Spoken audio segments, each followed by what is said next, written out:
Welcome back to another episode of Rock Boys Football. Dill, one of the more fascinating conversations that we see in the college football landscape. Hey, who is running the state of Florida going into 2025 and really over the next couple of years? Now, 12 months ago, the conversation included Miami, Florida, and Florida State. I think it's pretty clear as we speak right now that it's between Miami and Florida going into 2025. We've both been very vocal that both of these teams have college football playoff caliber rosters going into 2025. What team can kind of take control of the state? It's a big storyline in the landscape of college football. We all know how much talent Florida produces at the high school ranks. If there is a particular team that can kind of take the dominance over in the state, that's a really big story, not only for these couple of programs in the state, talking college football landscape storylines too. Couple of different ways I want to get into this conversation. One, let's take a look at what these teams are doing on the recruiting trail, which is oftentimes a way you can gauge what the future is going to look like. Talk about the coaching staffs in place. Talk about the trajectory of these programs. No, we'll end this one with just a good old-fashioned roster battle, top to bottom. Who's got the better roster going into the 2025 season? Before we get into it, as always, Gator fans, Miami fans, let it fly in the comment section. These episodes are by far, at least me personally, I don't mean to speak to you, like these are the episodes that I love doing the most because it's a battle in the comment section. Wouldn't want it any other way. Let it fly. Appreciate you guys. If y'all do enjoy the content, consider subscribing to the channel. Dill, I want to give just my quick take on what these two teams have done on the recruiting trail where Florida, look, nobody had this on their bingo card 6 months ago. Florida closed with a better class in 2025 on the high school recruiting trail than the Miami Hurricanes. And the one thing that did kind of stand out to me here is Florida had 3 kids in the top 10 in the state committed to Florida in the 2025 cycle. Miami was 0. And those type of recruitments normally reflect on the football field. You look at both of these two programs, what they've done on the recruiting trail the last couple of years. Where do you put these two programs at going into the next couple of years here? I probably give Miami a slight edge as a recruiter. And I know, obviously, that Agreed. This year Florida did hit on those in-state kids. But Miami, I mean, you look at the machine that Mario's kind of built on the recruiting trail. Yeah.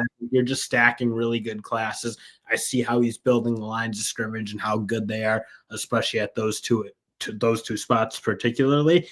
You kind of got to give Miami the edge there. Now, the big thing with Miami is, can they get that quarterback recruiting right at the way I think they need to, where it's a little more sustainable, because they really haven't in Mario's tenure, if you will, brought in a big-time recruit that they've developed in any sort of meaningful way. And frankly, with the way DJ Lagway is kind of trending, I think if you're a Florida fan, you're really excited about kind of what he can kind of bring to this program and kind of elevate them to maybe beyond where Miami can. Yeah, two things I'll have to know. One, I completely agree with that quarterback conversation.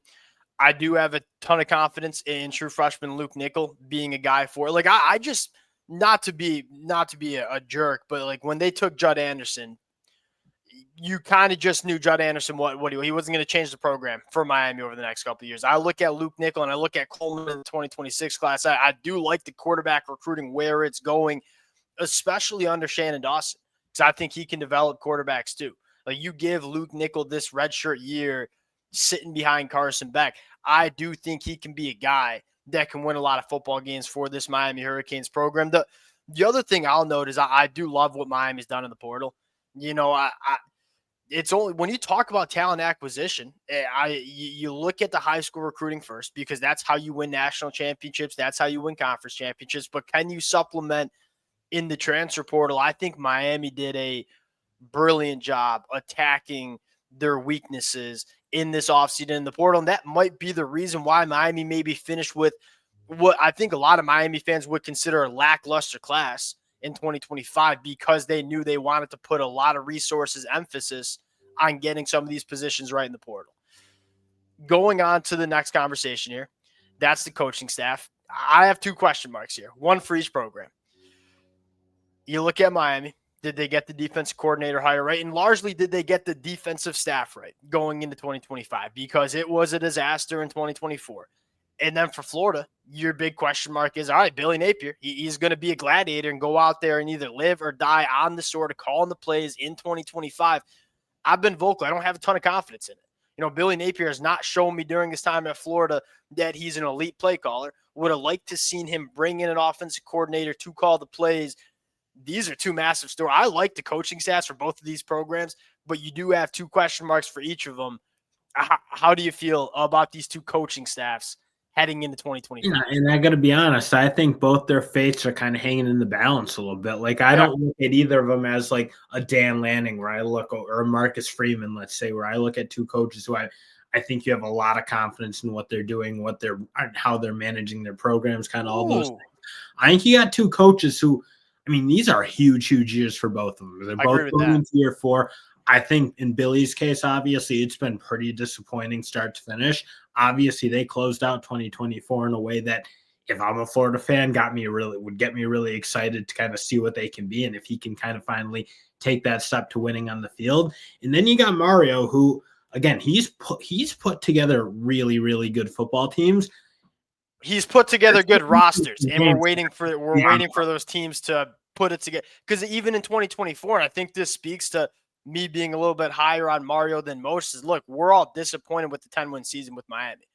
To me, that speaks to where Mario Cristobal. Yeah, but that's not like totally fair, because Billy Napier, I mean, at Florida, he won 8 games. Like, his schedule versus what Mario played with is night and day different. That's fair. Mario can't lose those games that they lost last year, where they were so much more talented than a team like Georgia Tech, and you just lose it because you're playing a brand of defense that is so far below what is acceptable for that talent level. Like, again, that's kind of why I talk like both these coaches.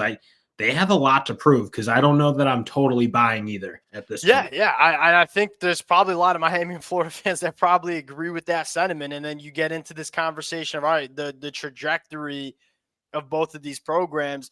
This is one of those questions where it's like, hey, check in with me in 12 months after they finish the 2025 year. I'll have a better trajectory for like Florida. I mean, is really good right now, in my opinion. I look at the way they closed the recruiting trail. I look at the way they were able to retain really good players.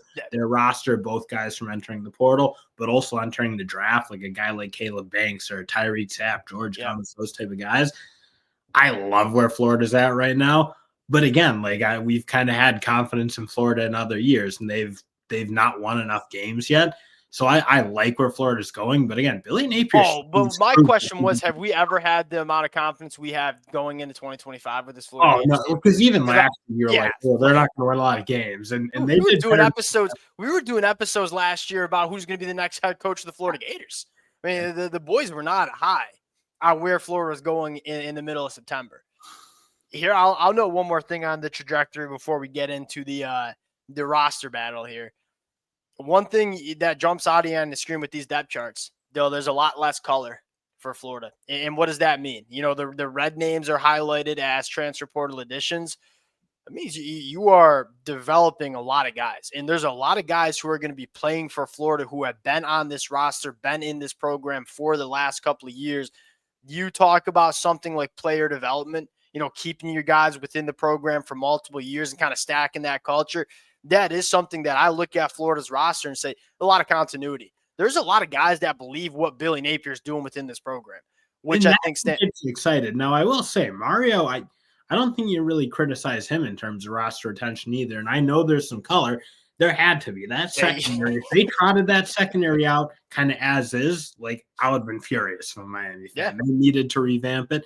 And those are good additions. Like guys like Xavier Lucas Poyser. Good cornerbacks. We're going to get into this finish this conversation of trajectory. There's a very good chance that both of these teams are going in the right direction pretty damn quickly. I will say the one major edge I give to Florida probably right now is DJ Lagway, and I just don't think Miami has that guy. Like DJ Lagway is like, again, he's given me like generational vibes. I think his ability to rally that team and be the guy and be the figurehead of bringing that program back, that probably gives me a slight lean to Florida. But again, like Billy Napier, there's still some cracks you feel like at times with what he does and why he doesn't hire a coordinator, why it took so long to hire a special teams coach. Like there's been some things that I look at from Billy that I'm like, oh, I don't love it. I mean, you say same for Mario, but at the end of the day, I look at DJ Lagway. To me, he's He's kind of When you have a quarterback like that, that can make up for a lot of other things going on within a program. All right. The moment I think a lot of fans tune into this episode for roster battle. Who's got the better roster heading into 2025? Now, Dill, we both have Florida in the top 10. I believe I have Miami in the top 10 too, but they're both of these teams to me are college football playoff caliber rosters. Now, what roster do we like more? We got to hash that out. Let's start at the quarterback spot. I've been very vocal, very, very, very vocal that Carson Beck's one of my favorite quarterbacks in the country. I love the fit that he has within the Miami Hurricanes. I think people are sleeping on Carson Beck. Like, yeah, it wasn't a great year in 2024. That did not have a lot to do with him and had a lot more to do with what was around him at Georgia. He comes into a great situation with Miami.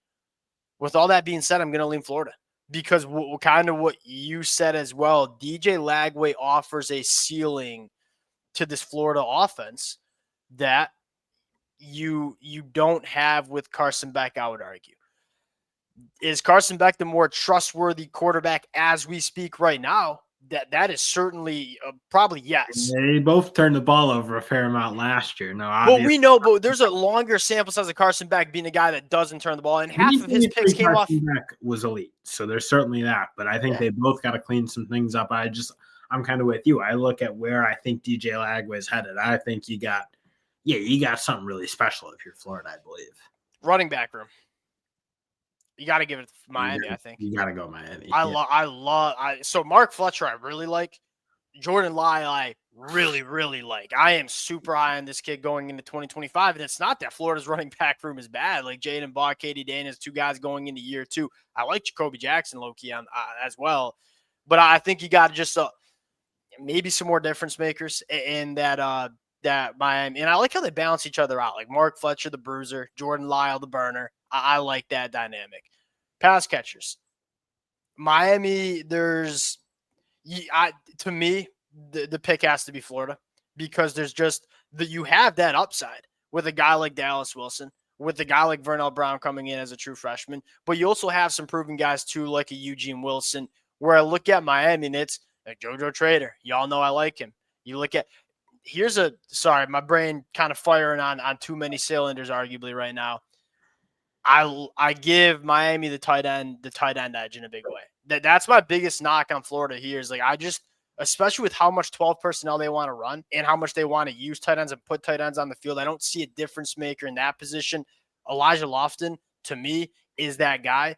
But I probably will lean Florida right now. I don't feel great about it, though. And Amir Jackson's kind of the X factor. If you Agreed. Certainly exciting, but I look at the way Florida tight ends need to play. I think they need to be really good blockers. And is Amir Jackson ready to be an elite blocker at the college level right now? That's probably my one big question because kind of came out of high school a little bit wiry and didn't even know exactly where he's going to play. I feel like he is the guy like I look like as a pass catching talent, what he could possibly be. You're certainly excited, but I look at how they need their tight ends to block, just like frankly Miami needs their tight ends to block.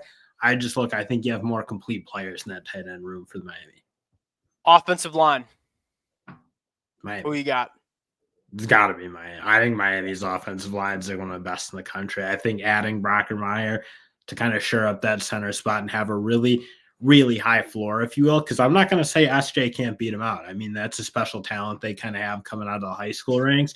But to add a really high floor to that group, along with returning 4 guys who have played a ton of football at a really high level, I like Miami. Yeah, but the thing is, Florida, I thought Florida's offensive line played very well, and I love the continuity. Jake Slaughter was an All-American. What it comes down to me is, one, Miami just put better film out as an offensive line. Like, they kept – Cam Ward held the football. And Miami's offensive line kept him pretty damn clean. And when Miami wanted to run the football, look, they didn't run the football all that much because you had Cam Ward slinging the pill. It's an elite rushing attack when they wanted to run it. I think they're going to lean on those big dogs a little bit more in 2025.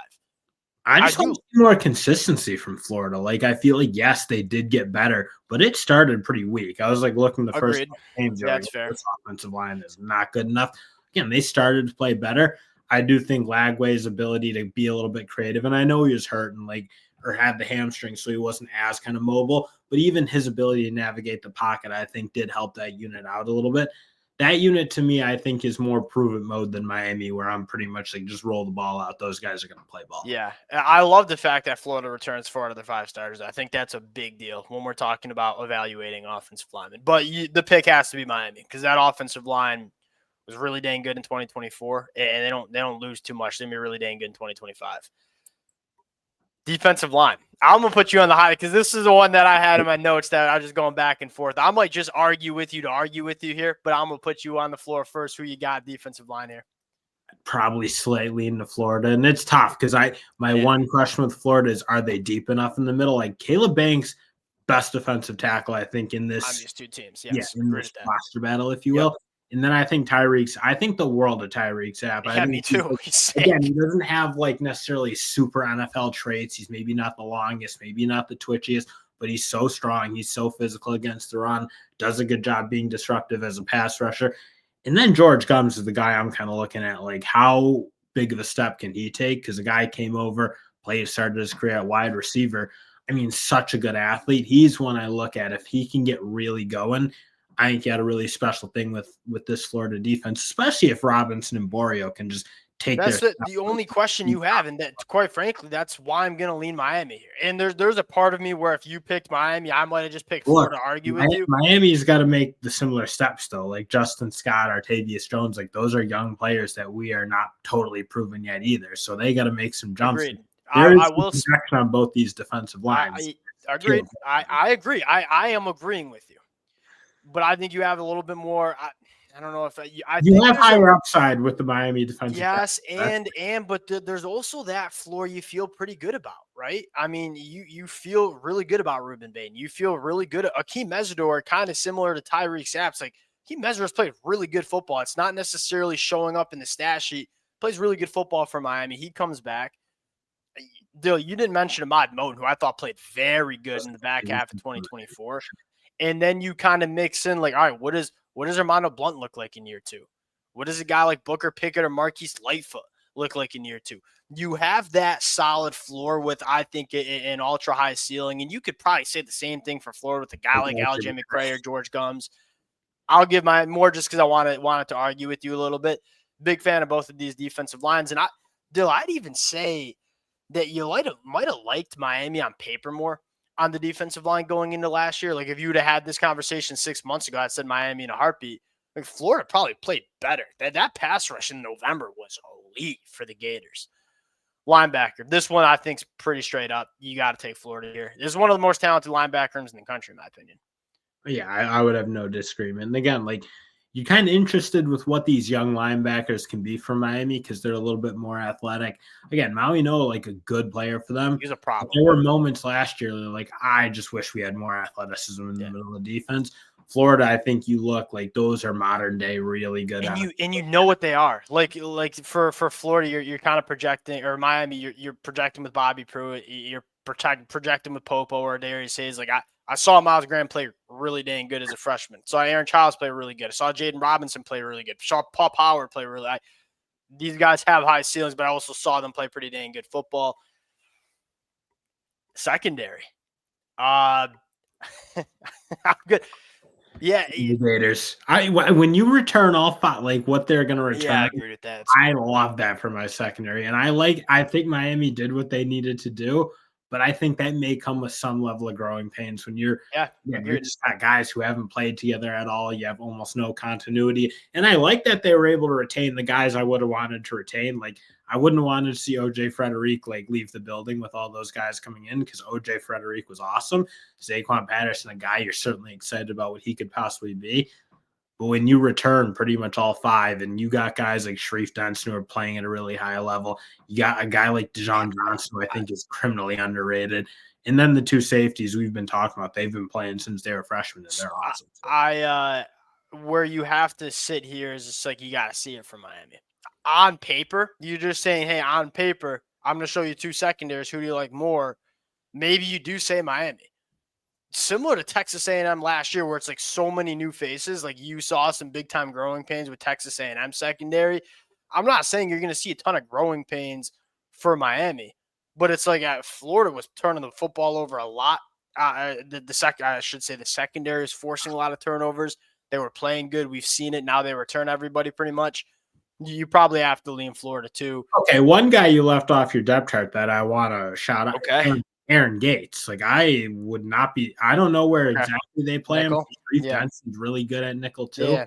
They rotated in obviously, but Aaron Gates is a guy I don't think you can exactly keep off the field. Yeah. Whether that's working in at some safety, whether that's working in at certain packages at linebacker, I don't know where you work him in, but he needs to be on the field for Florida because as a true freshman, I thought he was. I'll add him to the list.